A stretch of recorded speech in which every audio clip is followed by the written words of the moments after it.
საქართველოს თურქეთ იურისტების 6 კაციანი დელეგაცია სტუმრობს. თურქეთის იუსტიციის მინისტრის მოადგილეს და უწყების სხვა წარმომადგენლებს მთავარი პროკურორის მოადგილემ გლობალური კორუფციის კვლევის შედეგები გააცნო. დავით საყვარელიძემ სტუმრებს სისხლის სამართლის რეფორმების პრეზენტაციაც წარუდგინა.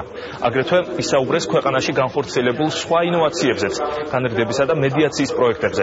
სამდღიანი ვიზიტის დროს თურქი იურისტები აჭარის რეგიონსაც ესტუმრებიან და ბათუმის იუსტიციის სახლს დაათვალიერებენ.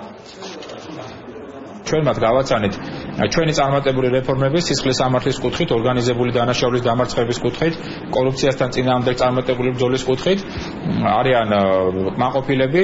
ვაპირებთ რომ გავაღრმავთ მათთან ურთიერთობა, თურქეთთან ნამდვილად გვაქვს უკვე სამაგალითო ურთიერთობა, ბოლო 2 წელია შეიძლება ითქვას და გავაფორმოთ მათთან თანამშრომლობის მემორანდუმები. გვინდა გავაგზავნოთ ჩვენი პროფესიონალები თურქეთში კვალიფიკაციის სასამართლებლად, ასევე მივიღოთ თურქი პროფესიონალები და მომავალი პროფესიონალები, რათა მათაც გაეცნონ საქართველოში მიმდინარე რეფორმებს, შეძლონ გაზიარება იმ გამოცდილებისა, რომელიც ჩვენ დაგვიგროვდა ამ მიმართულებით. საქართველო ჩვენი ახლო მეგობარი ქვეყანაა, რომელთანაც საერთო კულტურული ღირებულებები გვაქვს. ბოლო პერიოდში აქტიურად ვთანამშრომლობთ მართლმსაჯულების საკითხში.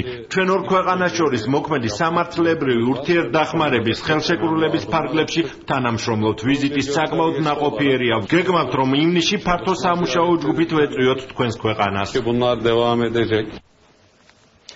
საქართველოში